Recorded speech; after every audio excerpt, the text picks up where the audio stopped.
Okay, cool. So let's get into it. So like last time we did the kind of how to drive a car thing. Talked about autonomous driving a little bit. And then today, we're going to kind of do this kind of like a little bit of an overview of like how to think about in, broadly speaking, like data-driven control. Also maybe like kind of model-free control. At kind of a very basic intuitive level, like how does this look if I just have lots of trajectory data and no model? And then kind of like what behavior cloning kind of ideas are about, kind of all tied together. So we're going to kind of look at data-driven stuff, data-driven MPC, and then like and behavior cloning kind of roughly. Okay, thoughts, questions before we really get into it? Everyone cool? Okay, so here's kind of the broad question here is like, what if we don't have a model at all?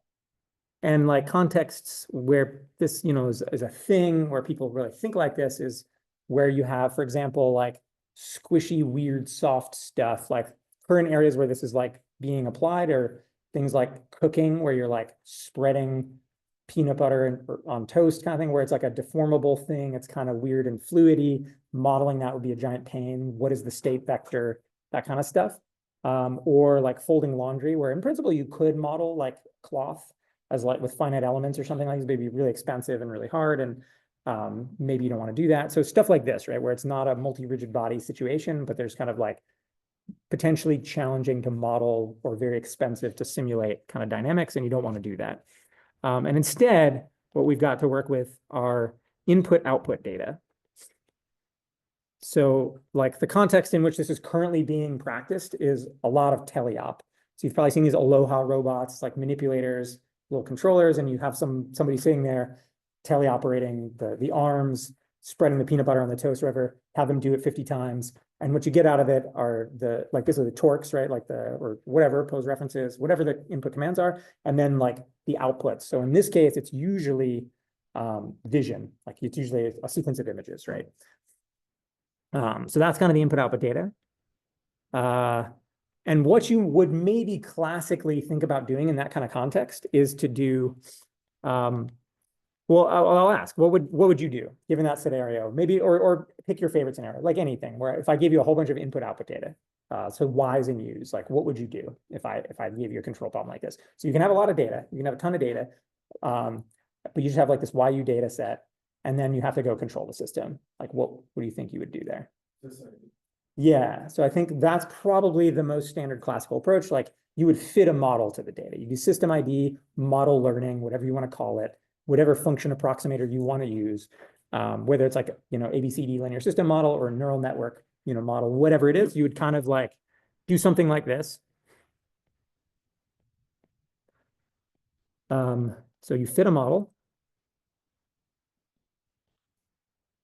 And this is, system ID classically, or model learning. And you could call this like model-based RL maybe. And then you basically take this model and go do control with it, right? So let's think about that for a second. And I think the thing I want to get at right now is, so let's assume we did that, and let's assume life is nice, and this particular system is pretty linear-ish, so we can get away with a linear system fit. And this is super standard, old school stuff. MATLAB has a toolbox for this. So you give it a bunch of YU data, and it will fit you a linear system. So let's assume we did something like that. So we have, for example, a whole bunch of trajectory data. So it looks like, U say 1 to t, or some Y 1 to t. And we went and used the MATLAB toolbox or whatever, and we fit a linear state space model.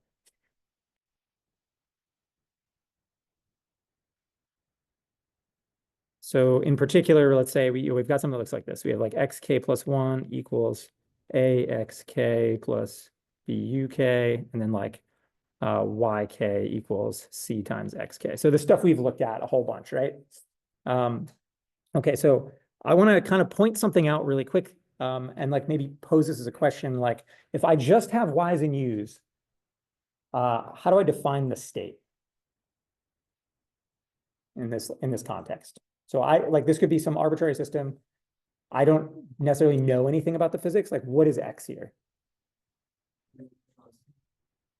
Well, in general, Y is smaller than X, right? Like Y is a lower dimensional thing. So like usually in almost any context, right? Like for instance, we'll often have like pose measurements, like well, joint encoders or mocap or something, but maybe not the velocities, right? Like almost always in real life context, we only have partial state observation. So Y is usually smaller than X.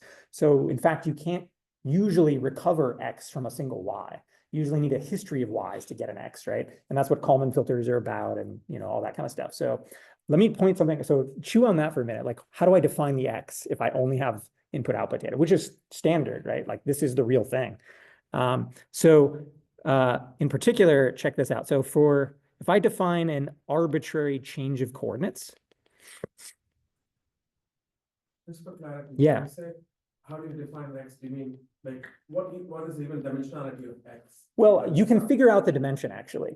So there's theory on this. So and you can figure this out from the data, it turns out. So if you have data generated by a linear system, if I have this YU data, I can actually look at that data, time series data, and tell you what the dimension of the state is. But what it is completely arbitrary. And in particular, make this concrete, let's say I have some arbitrary change. So let's say I did that fit up there with the MATLAB toolbox. And then I made up this arbitrary change of variables with some linear change of coordinates. Q can be anything. So it's a square invertible matrix, but literally anything.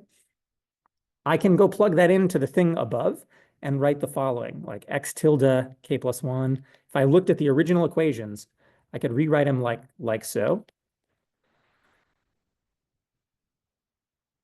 where I basically apply this coordinate transformation to the x's and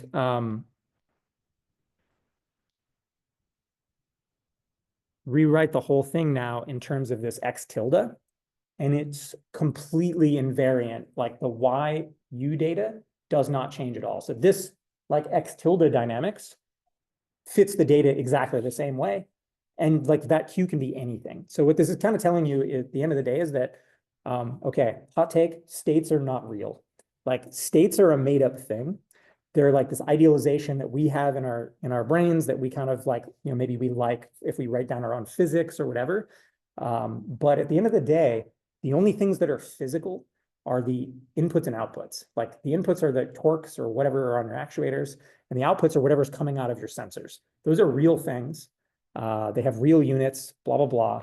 But the state is this actually kind of artificial, hidden variable, kind of like latent thing that is kind of made up and only has meaning that we assign to it. And it's completely arbitrary what that is actually in terms of like physical reality. Physical reality happens at the Y's and the U's. The X is this hidden latent variable that like can literally be anything, can be changed arbitrarily. And you can make it almost anything and keep the Y's and the U's the same.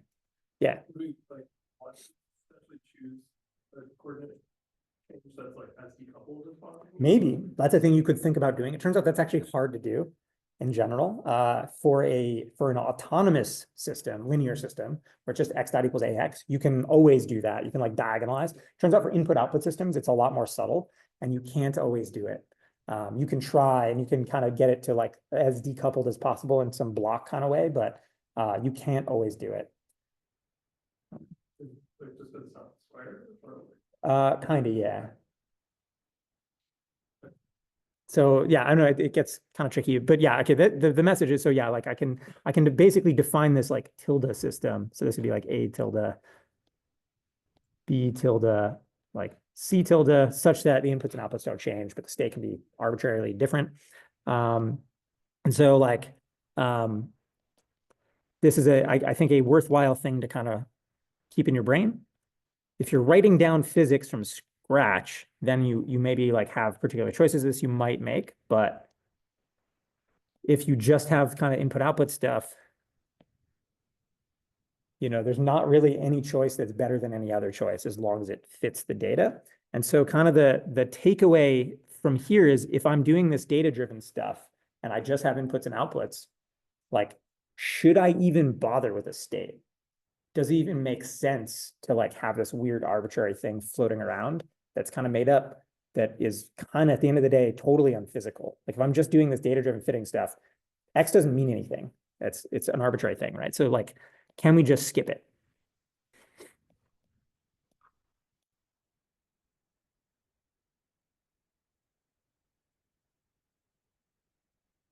And you can infer maybe from the thread here that you can, and that's kind of what we're going to talk about. And I think this whole line, so the whole sort of line of stuff I'm about to tell you about is like, I kind of like learned about this only a few years ago. It's called behavioral control theory. Highly recommend checking it out. It's like, it will expand your mind. It's kind of a really trippy, complete reconceptualization of like linear systems theory, where it's only, everything is in terms of input output trajectories. There's no states, there's no states-based models. Everything's a trajectory. So it's like a very kind of like data-centric way to think about things.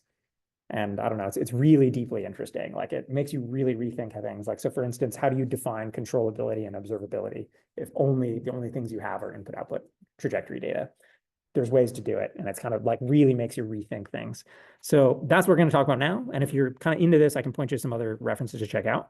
But I'll kind of give you a little bit of a teaser of it. So a different take on linear systems, like how do we want to think about this in this context? And it turns out like that states-based thing that you're all like, kind of steeped in, if you do any kind of control education, like it turns out there's not the only way to look at this stuff. And there's like totally different ways to think about it. So here's like a deep question is, what does it mean for something to be linear? Okay, superposition. Yeah. So what were you going to say?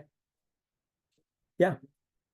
You said that the definition of state is arbitrary, but you also did mention given a like set of observations, there is a dimension of. Yes, you can tell what the dimension of the state has to be, but you can't say anything else. Point towards that like, something in the state is important.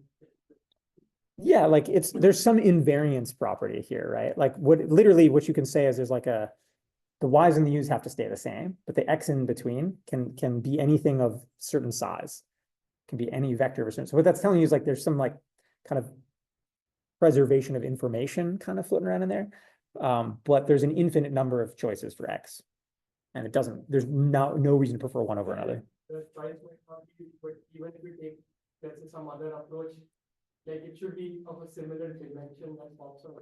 Yeah, and we'll get to here. We'll talk about this in a sec. Yeah, there's some like interesting stuff there. Okay, so yeah, so what does it actually mean to be linear? What it really, the defining thing for linearity is this idea of superposition. Anyone want to like give a quick definition of that?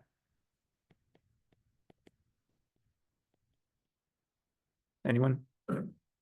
Nobody? Okay. Linear combinations of things produce the same output. Here's like the definition. So if I have some function f and I plug in, say, ax1 plus bx2, where a and b are scalars and x1 and 2 are vectors, you can rewrite this, you can pull the scalar out, and you can sort of decompose this as follows. So basically this, what it says is like linear combinations of inputs, give you linear combination of outputs, this kind of thing, right? So these are scalars. And then these are vectors, right? So this is the definition, like the slightly more abstract definition, but this is like the important thing. And so from this comes this idea of superposition. So what this is telling you is that like it's this fact, right? So it says if I have some linear combination of inputs, and I plug them into the function, I can sort of like rewrite that as a linear combination of the outputs of the function.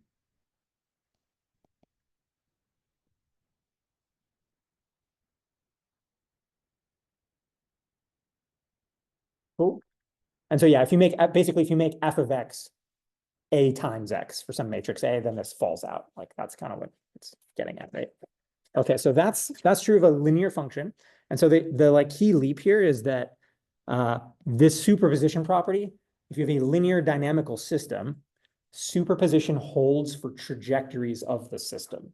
So if I give you a state trajectory or an input trajectory or an input output trajectory, any kind of trajectory for the system, and it obeys a linear dynamics model, so like x dot equals axb, y equals cx, this kind of thing, then for trajectory snippets of trajectory data, superposition must hold. And this is really easy to show like very cleanly. I'll kind of give you a quick, convince you of this kind of thing right now. And it basically just comes down to the fact that you can write down kind of like state propagation over some horizon as a big matrix equation by just stacking up lots of A's and B's. And so it ends up being like A times X. And so obviously superposition holds for functions like that.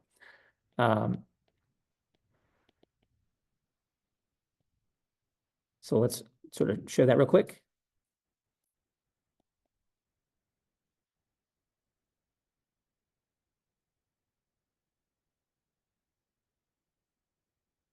So let's do like the input output case. So if I have some input output data, so this would be like Y1, that's terrible. So like Y1, U1, Y2, U2, dot, dot, dot, whatever, some trajectory. I can write this in terms of, for instance, the first state X1, and then all the U's. So U1, U2, blah, blah, blah, like so. So this would be like C, bunch of zeros, I, bunch of zeros, and then like C times A, C times B, bunch of zeros, then like identity to pull out the U again, and then like C A squared, C A B, C B, blah, blah, blah. You get the idea. Cool. So basically I can do this, right? And so therefore, given any possible trajectory for this like feedback system, for this controlled system, like I can write in terms of an initial condition, a whole bunch of controls, and that's effectively, this matrix is effectively like rolling it out and generating the observations. So I can take anything on the right, like any initial conditions and any controls. And if I take any linear combination of those things, I will, because of this, at the end of the day, is a matrix equation, like it's some linear combination of input output trajectory. So let me write, like maybe we'll write this, we'll call the trajectory here, input output trajectory, Z. And then if we call this matrix like big F, and this guy, say V, we have the following. So we have F of A times V1 plus B times V2. I'm going to use superscripts to label trajectories and then like subscripts for time steps or whatever today. So this is A times F times V1 plus B times F times V2, which I can write now as A times Z1 plus B times Z2, right? Where Z's, does that make sense? Everyone follow? Super straightforward, right? So, okay, so that works. I can always do superposition on trajectories of the system because it's linear. And then the next leap is that, okay, so knowing that, given enough trajectory data,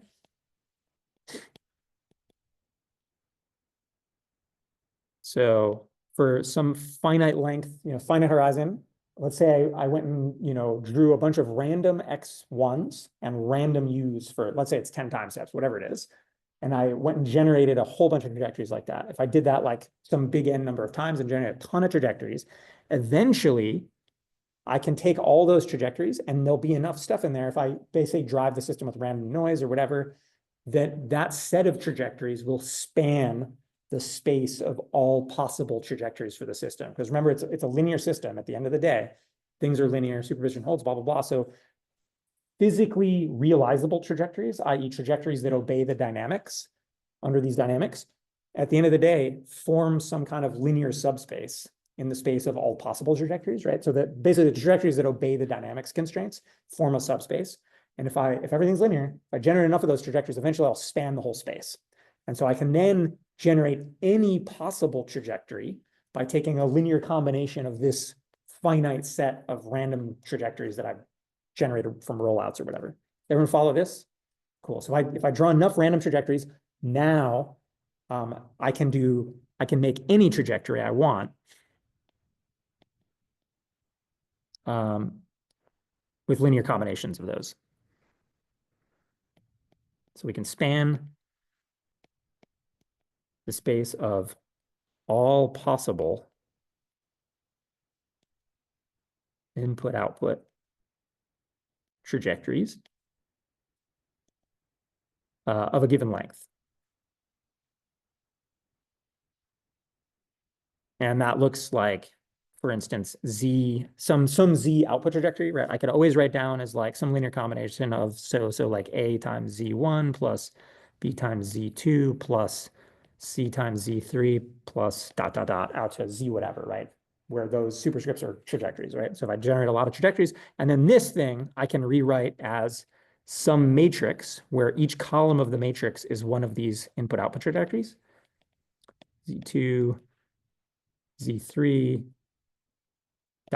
right? So I stack trajectories in the columns and multiply it by the weight vector. So this would be then like A, B, C, ... So literally just rewriting this line in like matrix vector form, right? Does everyone see that? Okay, so then we're going to call this data matrix capital H, and we're going to call this like weight vector W. And so what this is saying now is like, okay, given enough trajectories, so that's adding columns to H. Once H is big enough, I can generate any possible trajectory of the system, Z, as H times some weight vector W. So this data matrix now is all there is. Anything that this linear system can do, I can generate from this matrix by picking appropriate weights. Let's write that down. So is that clear to everybody? Does that make sense? Yeah. This equation is solely in terms of Z's, right? Yeah, So input output. There's no states anywhere. I just collected a bunch of trajectories from the system. And in particular, in this case, like a reasonable thing to do is just drive it with white noise. So you could like randomly sample X naughts, randomly sample U's, do a bunch of rollouts, stack those up in this matrix. That's it, right? Yeah. Why is it, like, is the conception different than just like interpolating between trajectories? I mean, that's exactly what it is. Yeah. So, like, interpolating. I have a bunch of trajectories Okay. and I interpolate them. Yeah. That's what it is. Yeah. Interpolation, linear combination, these are the same thing. Okay. And it's dynamically feasible because the system. Because the underlying dynamics are linear, right? So like if you think about the way we write down dynamics constraints in an MPC problem, that's a whole bunch of equality constraints. And at the end of the day, what that's doing is defining a submanifold in like the space of XU trajectories, right? This is another way of getting at that submanifold. If that makes sense, right? So like the standard, AB minus I type constraint matrix that we might write down in a QP, that's like saying that it's like AB minus I blah, blah, blah times the XU trajectory equals 0, basically, right? So it's saying the true trajectories lie in the null space of that constraint matrix. Here, it's almost like a dual characterization. Here, you're saying the feasible trajectories lie in the range space of H. So in some sense, this representation is like a dual representation to a classical dynamics model, right? Like, makes sense? This is like a range space characterization, whereas that's a null space characterization of like the dynamics manifold, if you like. Cool? Yeah. And the equation that was kind of the matrix equation of Z equals FB is the F constant amongst those, and the Z and the V are changing for each trajectory. So F here is like a matrix, right? So that is, yeah, in this case, we're assuming like it's LTI. So that F's a constant, right? So these ABC matrices are fixed constants. These are the dynamics, right? And then, yeah, the stuff on either side are vectors. So on the right-hand side, it's like a particular initial condition and a particular bunch of controls. And that matrix effectively is like rolling out the dynamics and then picking off the Y's, right? By hitting it with the C matrix. That's what that's doing, right? Does that make sense? It would still be like a constant matrix, even if it was time varying, right? Yeah, 100%. Yeah. So this works for LTV too. Like I'm giving you like the simplest version of it to try to like get the ideas to stick. Yeah, everybody, yeah. Would it be enough to just find the boundary of what's dynamically possible and interpolating from there, or do we actually need to find the entire kind of volume of? So assuming that it's an LTI system or a linear system, then this holds everywhere and there's no like boundary or anything like that. Obviously in real life, things are slightly more complicated. So there are a ton of extensions of these ideas in all kinds of directions. I'll talk a little bit more about it at the end of the day, but like for right now, we're just going to try to like do the baby version and make sure like the ideas are clear, right? So for now, just assume it's actually a linear system. That's all there is, right? Yeah. Back when dinosaurs roamed the earth when I went to school, we used to characterize filters by using like impulse response. Yeah. This is the same? Yeah, so that's a frequency domain version, right? Where this is like in the Laplace domain. There's a lot to say about that. Only works for single input, single output systems. This is a general thing for like arbitrary n-dimensional systems, but I think they're sort of like spiritually similar in the sense that like a transfer function in impulse response, right, is an input output mapping that doesn't have a state anywhere, right? So I think like this is in some sense the like MIMO generalization of some of those ideas. Yeah, but you can think about this. Yeah, you can kind of think about this as like given a whole bunch of data, like what, like trying to come up with the like MIMO equivalent of a transfer function that just thinks about inputs and outputs and doesn't have a state anywhere. Is it something with like the rank of Yeah. H matrix? Yes, this is coming. So yeah, hold that thought. I'll bother you about that in like 2 minutes. Okay, yeah. So let's keep trucking. So now the key idea is we can use H here in place of a state space model. Kind of anywhere you might want to use a state space model. So we don't need ABC, we don't need X to do all the things you might want to do. So in particular, like prediction, right? Like rollout, simulation, whatever, and control. And so now we're going to kind of walk through some of that. Okay, so let's do it to make this kind of concrete. Let's do an example.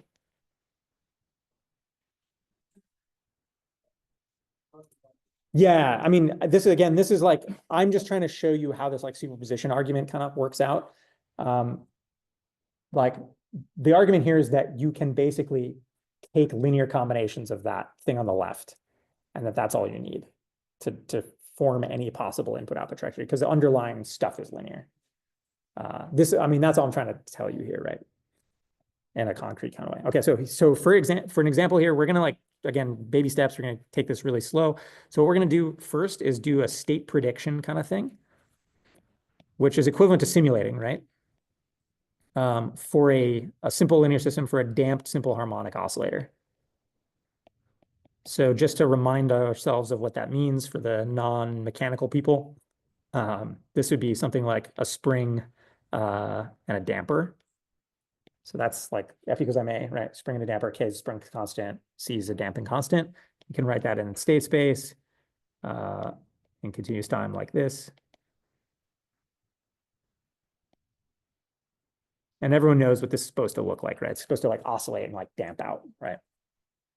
So just to make things concrete, we're gonna do this. This is X dot, this is A, this is X.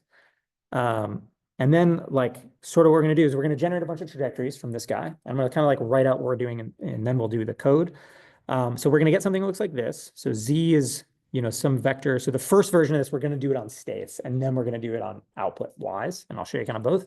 But like kind of the idea here is we're gonna get X1 down to we're gonna say it'll be 50 time steps in our example. So whatever, n's 50. And then this is going to be equal to some h times some w, right? So state trajectory, like after I do this data stuff. So I'm going to have this representation. And then what I'm going to try to do is prediction. So I'm going to say, given an x1, I want the rest of the trajectory. I want to be able to predict, like do a rollout effectively. How do I do that given this setup? Anyone have any thoughts?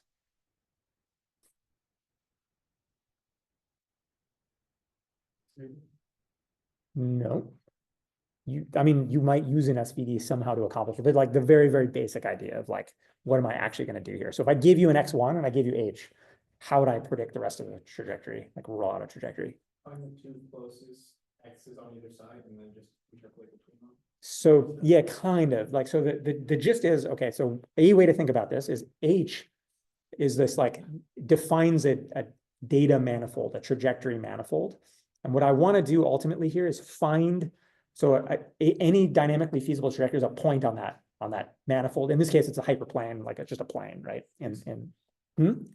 Yeah, you got it. So what I want to do is given any random trajectory or any random X or whatever, what I really want to do is project it onto that manifold. Projection equals least squares, right? I'm going to do least squares and find the closest trajectory, i.e. the closest HW to whatever I've got, right? So it doesn't have to be initial conditions. It could be random chunks of states at different times. It could be literally anything. It could be, I could just take random noise and generate a Z that way, and then ask the question, what's the closest real Z to this random trajectory I just gave you? And that's a least squares problem. So in our case, if we want to do prediction, where I give you the initial conditions, what that's going to look like is I'm going to solve the following least squares problem. So minimize over the weights, the following thing. So I've got H times W gives me a full Z vector. But what I want to do is fit to just the initial state. So I'm going to apply this matrix, I'll just call it E, that just picks off X1 from that whole trajectory. And then I'm going to try to match that up to some given X1. And I'm going to just solve this as a least squares problem. So in this case, so the E is basically an identity block and then a bunch of zeros. That makes sense to everybody? So it's just least squares. And like the kind of, I think the mental picture should be projection onto the data manifold.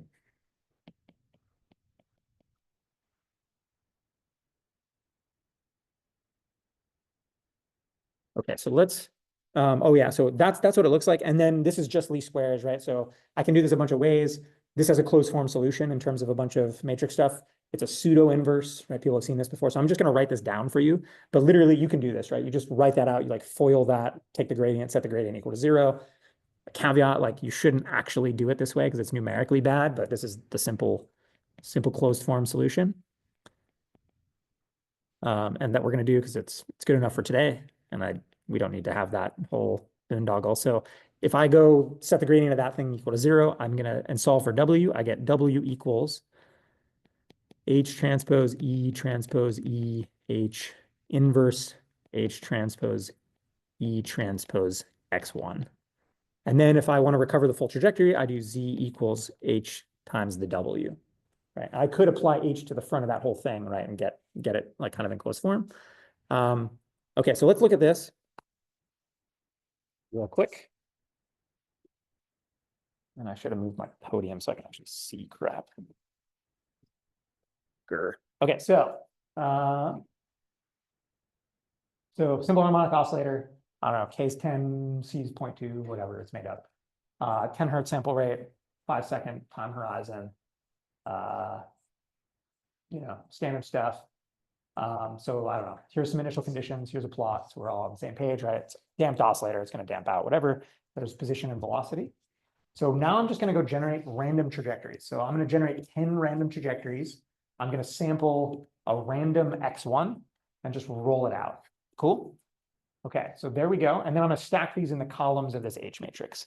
So now let's like try this. So now what I'm going to do is pick some initial condition, roll it out, and then I'm going to compare that rollout to this approach of using the data matrix and solving this least squares problem like I just. So here's E, here's that closed form solution, here's the trajectory, and then I'm going to like just reshape it so it matches. We'll take a look, and sure enough, like it matches exactly, and we can like plot this and subtract them and see that they match exactly. Cool. That's the expected outcome. That's what we want to happen. So now, yeah, someone asked about this. What is the rank of H? And why? Okay, so here's the way to think. What is the rank of H correspond to physically in this like manifold interpretation? Not kinda, yeah. So it's okay, so it's the dimension of the manifold. It's the dimension of this dynamics manifold. And in this case, yeah. Is it like the length of your trajectory and the dimensionality of your state? Not in this case. So here's the way to think about this. What did I sample over to generate this data? Like what are the degrees of freedom in the data set? Just the initial conditions, right? So the only thing that's like not determined already by the constraints are the initial conditions in this case, right? So what's the state dimension? I literally sample a 2D random vector, and then the rest is completely determined by the linear dynamics, right? So the only like degrees of freedom in the data are the initial conditions. So therefore, the data lies on a 2D manifold. Like all possible trajectories are uniquely determined by two numbers, in this case, initial conditions, so that all the trajectories lie in a 2D subspace. So let's check if that intuition holds up. And we're going to revisit this question when we start looking at controls and stuff like that. So yeah, rank 2. So it's, 10 columns, they're 50 long, but this thing only has rank 2. There's only like 2 dimensions. So in principle, I only needed 2 rollouts in this case to like span the space. Okay, so now we're going to do is we're going to repeat the same thing, but this time, the first time I use states. Now we're going to do it on just position. So I have a C matrix. I'm going to do the exact same thing, but now I'm going to hit the X trajectory with a C. So it's only the position. So now my data matrix only has positions. There's no velocities. Okay. Question: what is the rank of H in this case? So H is half as tall now. Why 1? Because you're, well, matrix is one. Think about how many degrees of freedom do the data have? Still 2. I got to span this space of trajectories.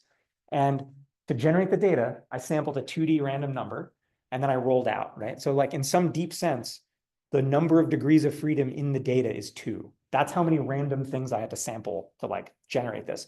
Everything after the initial conditions is completely deterministic and fixed based on the dynamics.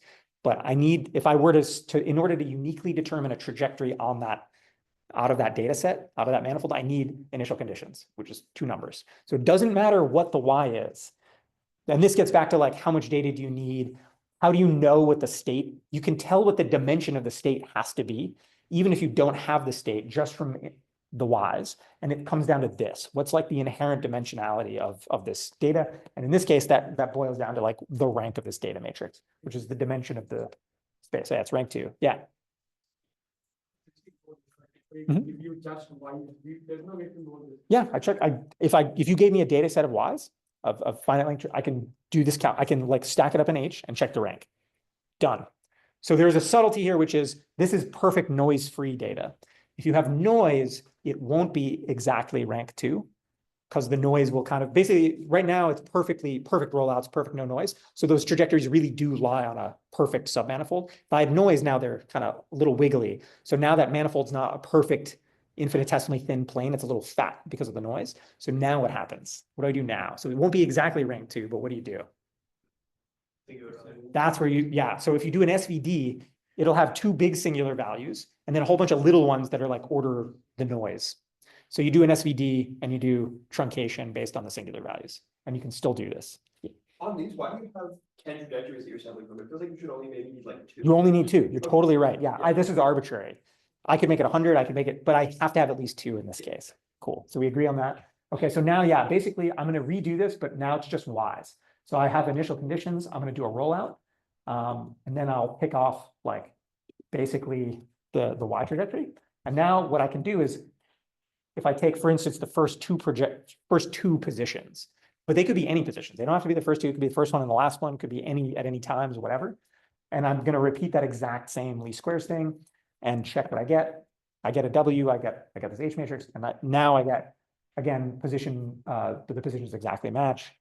Blah blah blah. Okay. Oh yeah. So that's that story. So the positions match. It's able to sort of like interpolate between any 2 positions, able to fit that. Like it comes down to literally, I just need 2 numbers. Yeah, yeah. Any 2 numbers, they can be anything. They can be any observations related to the state, any linear combination of anything. It just needs to be 2 numbers. And that will uniquely fix me on that manifold somewhere, right? It literally is just there's 2 position coordinates somehow that span this space, right? So I need 2 numbers to figure it out. Okay, so everyone cool with this? So here's the next fun one. It's all projection. So I'm now going to generate a completely random Z trajectory. So it's literally just Gaussian noise of the right length for like a Y trajectory of this system. So there's a bunch of random noise. Now I'm going to do vanilla least squares projection of this noise onto the data manifold. And that will give me the closest dynamically feasible system trajectory to this like random noise. Does this sound familiar to anyone who knows about diffusion? This is denoising. So it's literally what that stuff does. So it's got a data-driven it's got a data manifold. You sample a random noise, and then you project it onto the data manifold. That's what denoising is. It's literally what it is. Why is that like more interesting, I guess, than just picking a random initial condition, or like picking a random 2 first points? There's no difference in principle, right? Well, like there are different things though, right? So like there's all kinds of contexts which you maybe don't want to reason about initial conditions. Maybe you have trajectory data somehow. Maybe you want to think about boundary value problems where you need to get to a goal. You have initial conditions and a goal state, right? So there's all different scenarios here, right? This gives you all the flexibility to do any of that though, right? So here what I can do is like if I cared about generating new random trajectories that obeyed the dynamics, whatever, I can do that. If I wanted to do rollouts, if I had final conditions and I wanted to infer what the initial conditions had to be, I can do that, right? I can do any of that. So it's all kind of there. Cool. So let's see. I think this is, yeah, this is where we're going to stop for a sec. Any questions about this? Good. Okay. So onward, more fun. We'll come back to that. Okay, so next up, so just some stuff to finish that conversation up. So yeah, like basically we did this. We already saw we can do the same thing. We don't need the X's in there, right? We can do the same stuff with only Y data. And we can also generate new dynamically feasible trajectories.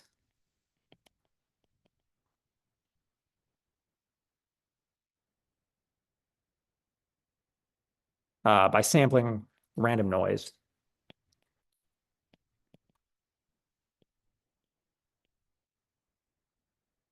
And then like projecting it.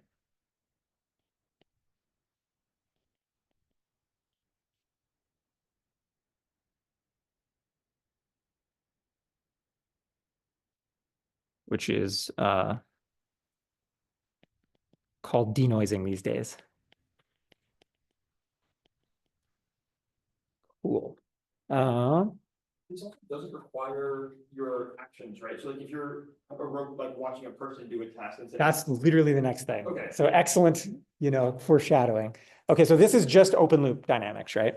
So now we're going to talk about is, yeah, what people call behavior cloning, right? So let's say I don't have open loop data. Instead, I have observations of an expert demonstration of like closed loop data of someone performing a task where I have the Y's and the U's, right? Because that's the end of that conversation. So that's the next thing we're going to look at. So, which is, yeah, already you already got the leap. So way to go. So let's look at that scenario. So let's assume now we have a data set of that's input output data.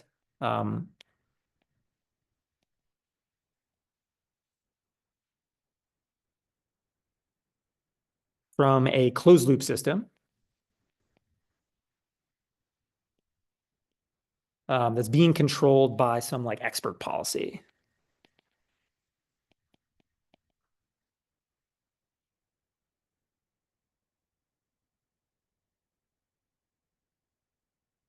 Okay, so to be super concrete about it, we're gonna have Z's, so some Zi, right? So this is gonna be Y1I, U1I, blah, blah, blah, stacked up. So Y's and U's interleaved kind of in a standard way. And then we have our data matrix that's Z1,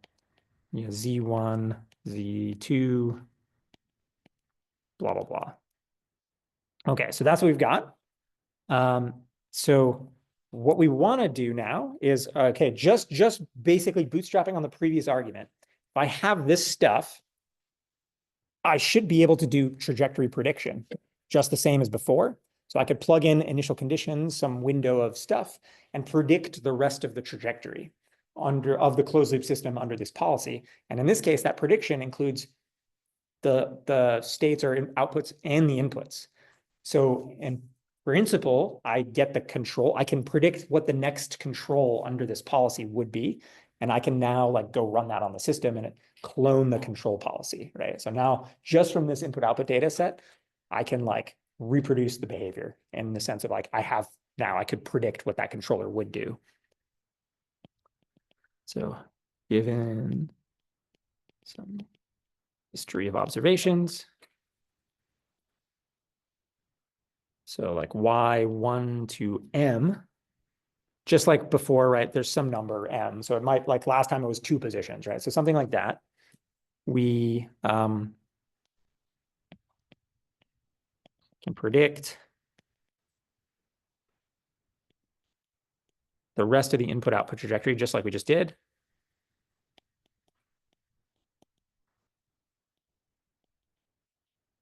And then in principle, like we can get a feedback policy out of this.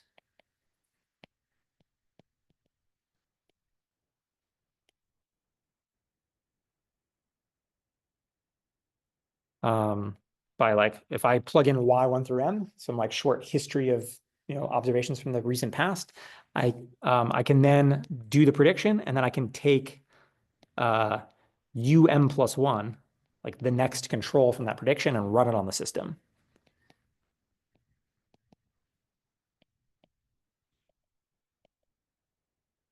And so like writing this out concretely, we would solve a least squares problem just like before.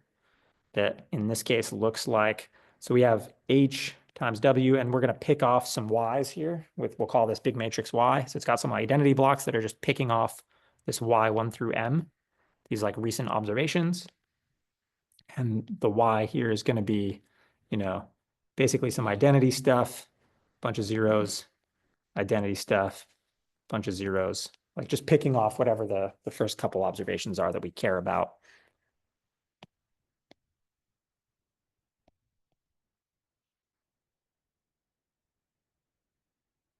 And then the control that we want to run is UM plus 1, which we'll write as big U times W, or times HW here.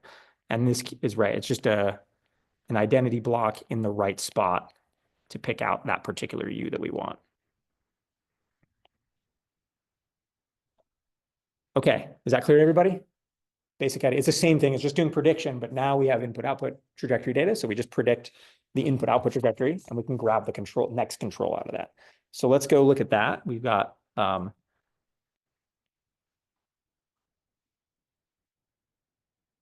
if I do this online, I plug in a recent history of Ys, I predict the next U, and I take that U and I go run it on the system.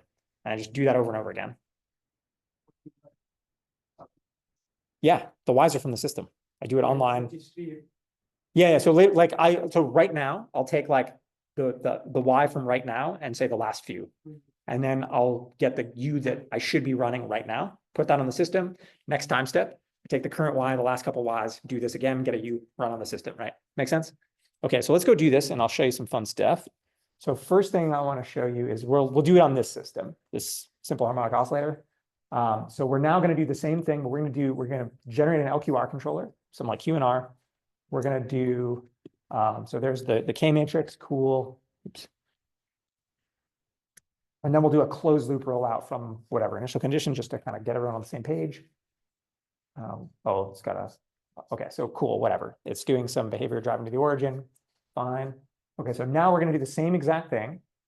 We're going to sample like 10 random initial conditions and do some rollouts, closed loop rollouts under this LQR policy, build the data matrix with X and U stacked. Cool. Okay, so question, what is, yeah, I already teased the comment. What's the rank of H now?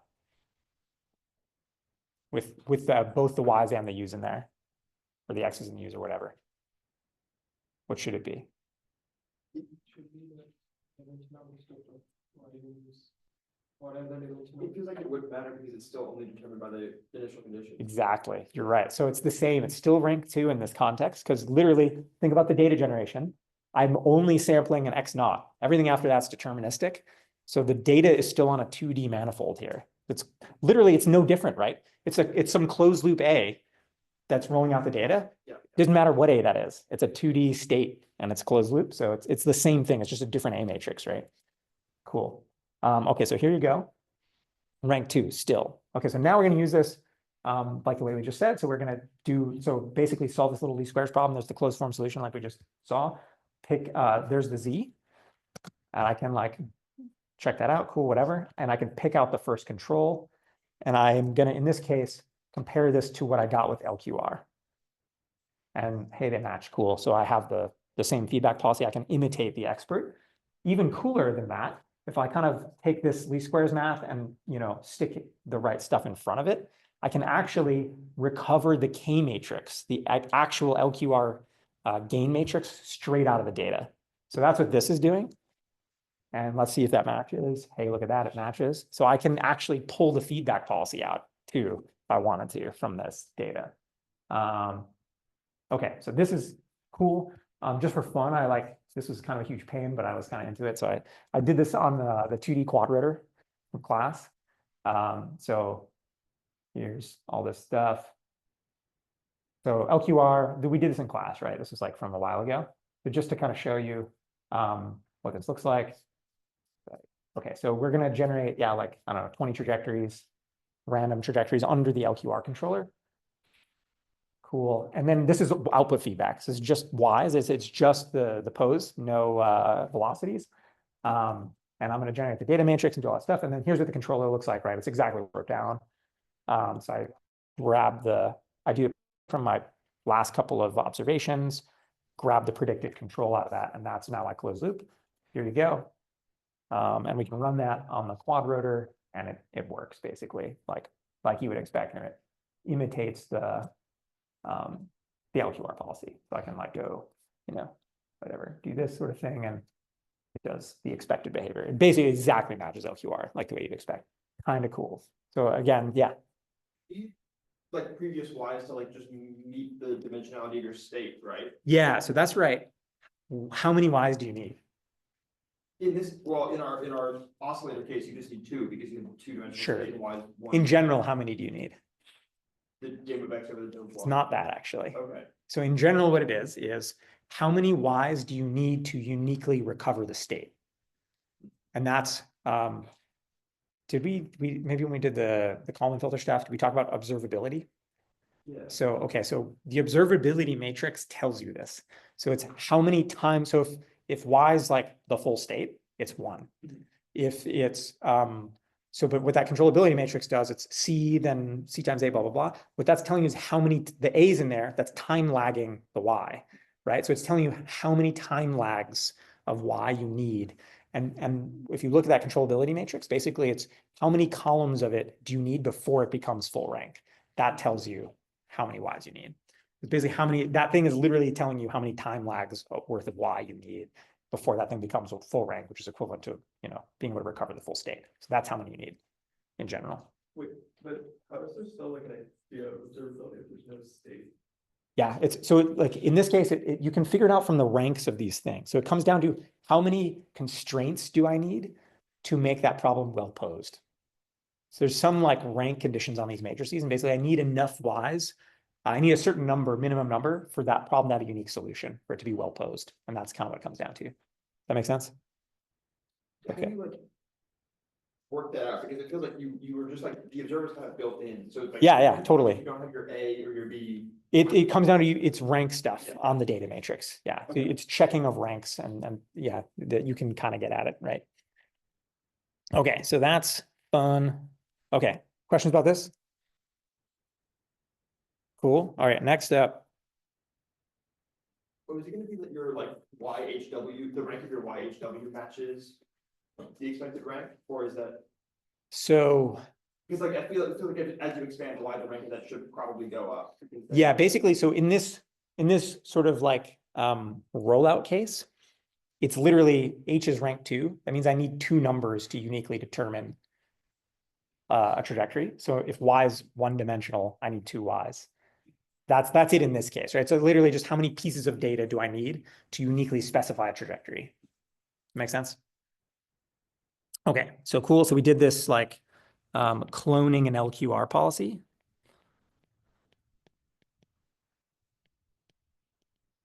From random demonstrations.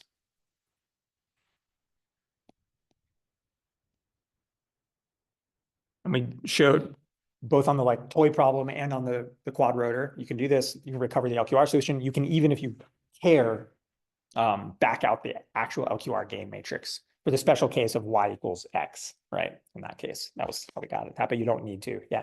does this working well rely on like the same conditions as the LQR working well, but like you linearize around it being upright? Yeah, so I mean, this is assuming linearity of the underlying system. But I mean, it's literally the same thing as doing LQR at the end of the day. So like, if you do a good job here, like it basically does the same stuff and should in principle work the same way as well, blah, blah, blah, as LQR. Where this gets really subtle is all the stuff I'm showing you right now is idealized noise free. If I have noise and nonlinearity going on, then that data manifold is like a little bit fuzzy and funky. And so you have to kind of be careful. And be careful means essentially what you do is SVD stuff to truncate and throw out stuff you think is noise. Yeah. Okay, cool. Okay, so now what we're going to do is data-driven MPC. So what we're going to now talk about is like not behavior cloning anymore, but like I want to actually do the full control problem, and I want to be able to do whatever I want. And I essentially want to use that data matrix as in place of a state space model for the system, right? I want to be able to do whatever the thing can do.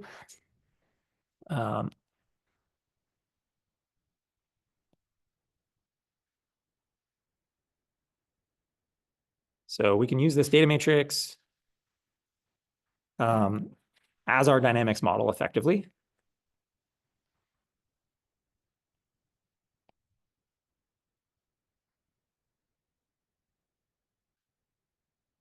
In an MPC controller. So subtlety here, and we'll get into this. I just want to point this out, right? So this depends on, there's what's called sufficiency of excitation. You may have heard of this in like the system ID literature. Applies here. Basically what this means, you need to reach enough data that's sort of like exploring enough of like the input output space of the system to like get good enough coverage with the data such that you can do this. And in this context, in the linear context, it's actually very easy to check this. In the like fancier nonlinear domain, it's like harder, but here you can actually say rigorous things about it and like explicitly check this stuff.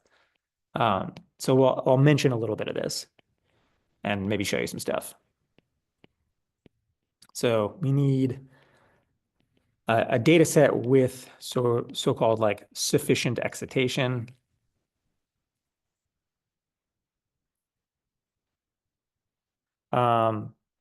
Basically, in particular here, in contrast to the behavior cloning case, I can't just have closed loop rollouts under some expert policy and make this work, because that doesn't cover enough of the space, right, of possibilities. So you can't just have sort of like on policy data or whatever you want to call it.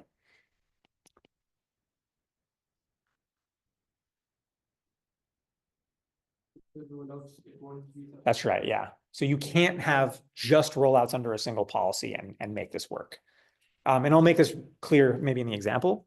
But intuitively, that's not giving you enough coverage. Basically, that's good enough for behavior cloning. That's good enough if all I want to do is imitate that single policy.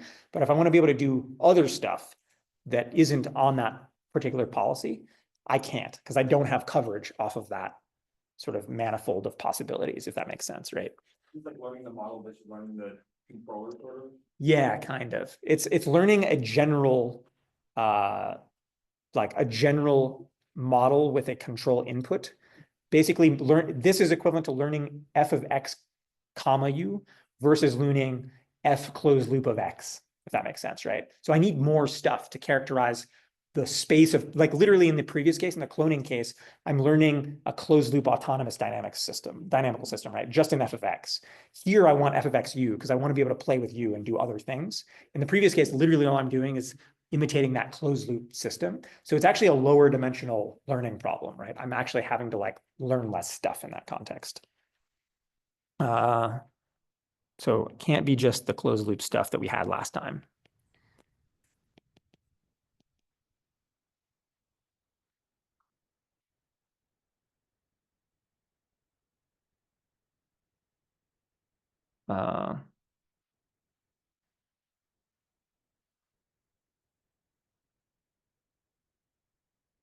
Cool. So so yeah, basically the message here, the safe bet, if you want to do this, is to inject noise into the system. Do a ton of rollouts with white noise driving like the inputs.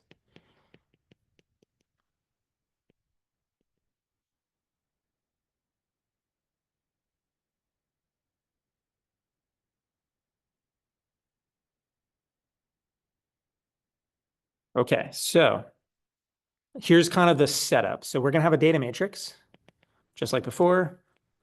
And again, it's going to be input-output data, just like last time. So this is going to be sort of Y1, U1, y2 u2 dot dot dot equals h times w. But remember, in general, this is going to have to be a bigger data set, a bigger h than in the prediction or cloning case. So we're assuming we have this. We can sort of set this up as a QP.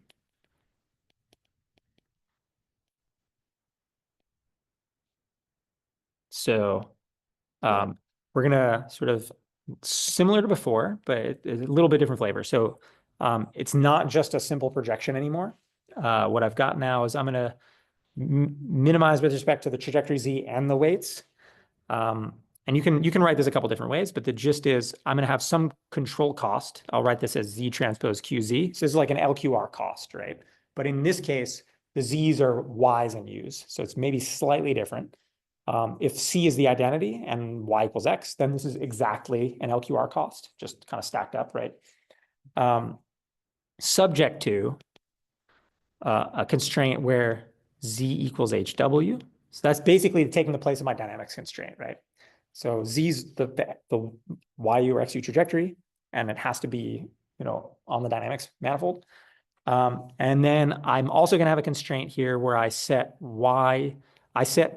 just like before, I have this big matrix y that picks out like some set of observations.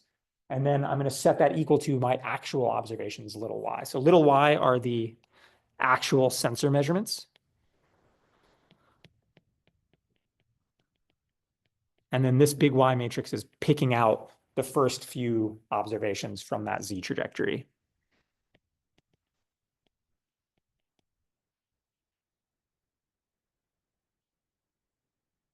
And then also, if I've like basically generated a ton of trajectories and I have like more data than I need, what that's telling you is that like H is rank deficient, right? So there's more W's. It's like overdetermined. So what that's telling you is W is not unique, right? I could basically make up lots of linear combinations that result in the same Z if I have oversampled, right? So in that context, to kind of fix that up, I need to regularize W, right? So that I have a unique W. So what this is saying is like, there's an infinite number of W's that could generate the same Z. So I'm just gonna like ask for the minimum norm W that generates a given Z. So that's what that's about. So I'm gonna add a little regularizer on the W's up here, that alpha.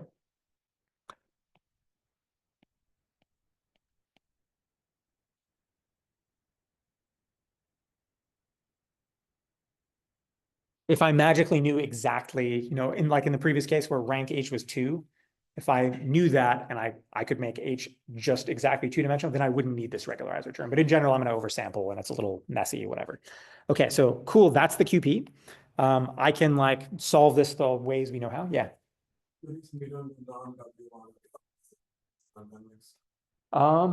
Norm of W1 where? The constraint. Uh, So as you said, you wanted to like impose a constraint on value, like instead of regularizing what we just said, like make the normal one. I think that always works out. it doesn't work out. That's not what you want. I can't a priori say what the norm of W should be and have this work. No, you could pick other regularizers. This is just like the easiest one to do. It's just a hack to make the solution unique, right? So there's like some subspace of W's that give you the same Z. So I'm just asking, right, in this case with that regularizer, that's giving me the minimum 2 norm W. I could also ask for the minimum 1 norm W, for instance, which would give me like the sparsest W. It doesn't matter, right? In this case, it's purely like W is not physical, right? It's just this like weighting vector. So it's like, it doesn't matter how I regularize this practically, I'll get the same answer. Cool. Okay, so that's the setup. And then, yeah, like we know how to solve QPs in here. So I'll like briefly write this out, right? So I like write the Lagrangian down for this thing. And then I've got kind of the constraint terms and some Lagrange multipliers. So this is the like data manifold constraint. And then this is like the initial conditions constraint. And then I sort of take all the gradients. So I'm going to do grad L with respect to all the stuff equals 0. And I can now then like write down this KKT system. So this is like, looks like the following.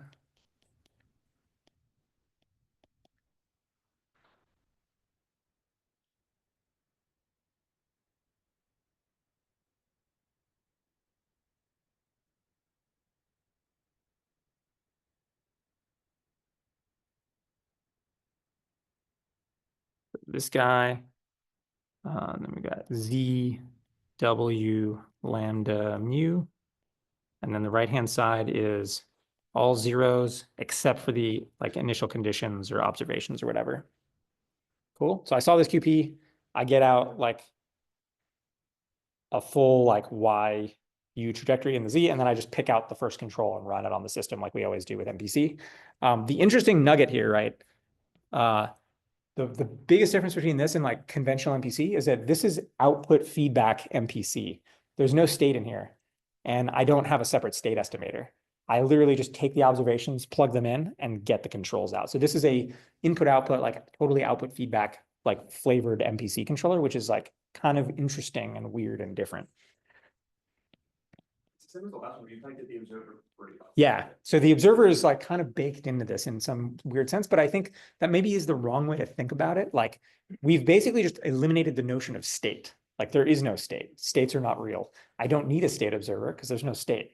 And this is purely just, this is an output feedback policy. Like Y's go in, U's go out. That's all there is, right? So I think that's maybe the more, like I think we're so used to thinking about states that that's like a novelty. And we're like thinking about this as like, oh, if the state observers, like the observers in there is somehow, but like, I think the right way to think about it is like the state viewpoint is actually like kind of the weird way to look at it and like the more sort of artificial construction. And this is maybe more natural in some deeper sense, right? Model free, how do people were right all along? Well, I don't know. It's subtle, like whatever. But yeah, this is a model for, you could call this like, you know, model free, No, it's true. but it's weird, right? Like we call this model predictive control, but what's the model? The model's the data. There is not really a model. It's all data driven. There's no state. Like, I don't know, right? Like it's a weird thing. The model based versus model free thing is very subtle. But yeah, this is a particular instance of like, this is doing completely model free. So I hesitate to call this model predictive control, right? It's like, do we call this model free model predictive control? I don't know. That sounds weird and kind of dumb. Predictive control. Cool. I like that. Yeah, data-driven predictive control is the right name, I think.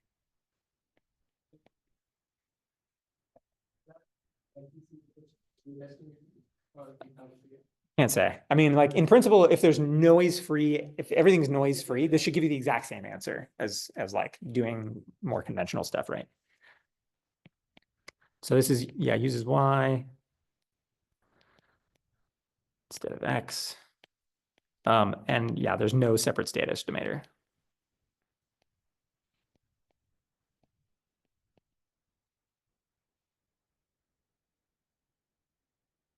Okay, cool. So let's look at that real quick, just to like a fun thing, kind of show you what that looks like. So we're going to do this again on the same like simple, you know, harmonic oscillator thing. So right now we're going to, so this is the data generation problem. So let's actually like take a peek at this. This is fun.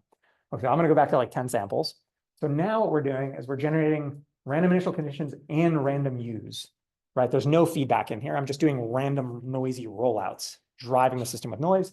I'm going to stack that up in the H, stack the Y's in the X's and U's in the H, right? Cool. What do we think the rank of this thing's going to be?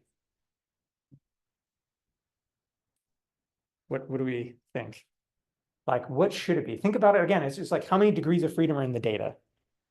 So before I was doing like just rollouts. So it was just sampling over initial conditions. It's wanted to be like 2 plus T, but I don't think you have enough rollouts for that. Yeah. So what should it be though? Like think about it from that. How many degrees of freedom are in the data? Like what am I sampling over in this rollout? I'm sampling over the initial conditions and all the U's. So it should be initial conditions plus T times dimension U. That's how many degrees of freedom are in this. Does that make sense? That's how much, like if you just look at literally every place I'm sampling a random noise, that's a degree of freedom in the data, right? So that's the way to think about it. So like if I do this with 10 time steps, rank 10, it's full rank. That kind of means I didn't take enough data. So what happens if I do 50, rank 50? I didn't get there yet.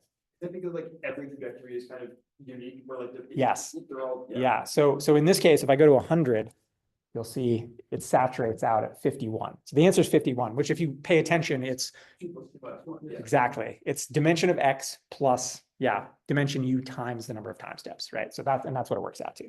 That makes sense? So again, you need more data to do this, right? We went from rank 2 to rank 51 for the same setup, right? So it's a much sort of higher dimensional space of possibilities versus the behavior cloning thing. Okay, so here's the MPC problem. It's what we just wrote down. So I'm making up a queue. And in this case, here I'm actually using the full state. So C equals I, because I want to show you that we match. So in that context, I'm going to write down the same weights as I had in my LQR controller. So it's like identity for the X's and 0.1 for the U's. So that's my Q matrix. Here's my regularizer, picking out the first state in this case. This is that KKT system. I'm going to like just prefactorize it here. And then here's the closed loop. I basically like, end up writing it down as like, so here's initial conditions, whatever. And then down here, I'm plugging in at the bottom of that right-hand side vector, the first state or whatever my Y's effectively are, solve the linear system, pick out that control and run it on the system, right?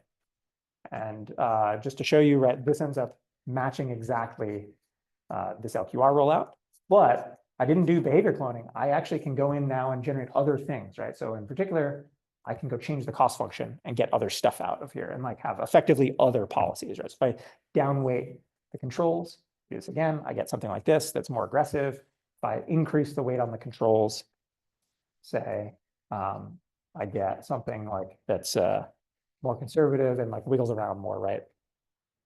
Okay, cool. So that is model-free model variation But control. that's a big distinction of the other situation, right? There you only get one control policy. That's based on right. So this is a funky thing, right? So, and in particular, what this corresponds to in the diffusion context is what people are calling guidance. It's where I can like, basically I have this data manifold that's sort of big enough and I can kind of steer the projection. The steering corresponds to, remember, this is least squares, right? Least squares projection onto the data manifold. And, but it's a weighted least squares. In other words, the distance metric that I'm using, I get to pick. So this Q matrix is effectively how I'm measuring the distance in that projection. It's weighted least squares. It's literally a distance metric though, right? So I'm basically, I have a random sample off the data manifold, but I get to decide what the closest point on the manifold is by changing the weighting. So in the behavior cloning, like diffusion policy world, people are calling this guidance, but that's what it is. It's like changing the weighting. It's changing your distance metric that you're computing the closest point on the manifold with.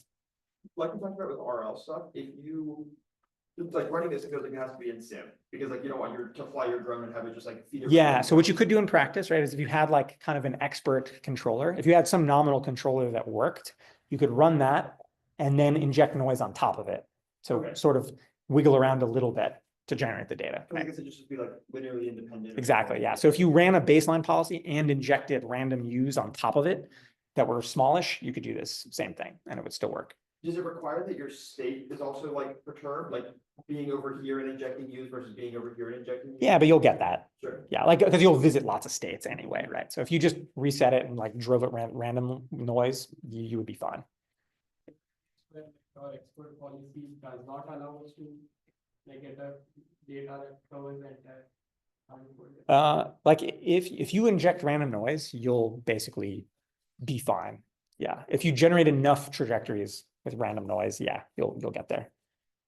Can this collect additional trajectories using its own controller? So like Yeah, so that's fun, right? So like basically always you can inject noise and explore more. And in this context, like a version of like adaptation would be online, you generate new trajectories and stack more new stuff into H. And you could do like an adaptive version of this, for instance, where online you're like basically shifting old data out and putting new data into H, sort of in an online fashion to like explore and continue kind of like updating the model online. So you can do stuff like that. Yeah, there's sort of limitless possibilities here. Okay, so like something I want to just briefly tease before we like kind of totally break. Oh, thanks. I want to just kind of talk a bit about like how this, so everything we just did was like assuming linearity, right? And the reason for that is to make the math easy, because then projections, this easy like least squares problem, we know how to solve it in closed form. So then the question is, how do you generalize all these ideas to nonlinear systems? And basically that story is, so you can think of lots of ways, but what has gotten hot in the last like maybe 2 years is this idea of diffusion policies, which is literally the nonlinear generalization of this using modern machine learning. So in that context, so maybe I'll just say this out loud because we're kind of out of time, but basically what's going on there is, so like in the linear case, what we just did, the data manifold is a linear subspace. It's a hyperplane and superposition, blah, blah, blah. In the nonlinear case, that manifold is now curvy and can be arbitrarily curvy and weird. And so these superposition doesn't hold, right? Because if it's curvy and I take 2 samples over here, the interpolation's off manifold, right? So you can't do that anymore. So you can't interpolate anymore, but this idea of least squares projection still holds. So if I have this curvy manifold, I pick a random point, I can still define a projection onto the manifold. And that's the key piece that you need, right? So literally all the practical stuff we did here with prediction and control was all about least squares projection, right? So basically what diffusion policies do is they take a bunch of data generated by a nonlinear system and they learn a projection operator. And then you sort of take random stuff, you take whatever, and you use the projection operator, which is denoising, right? I showed you literally this, right? So in our case, the projection operator is this nice linear system thing. In the sort of diffusion case, it's a crazy big neural network gradient flow thing. But it's the same idea. You have a projection operator. You take some point, and you can project it onto like the closest point on the data manifold, and therefore do all of these things, right? So that's kind of what's happening. And that's like a way to generalize this.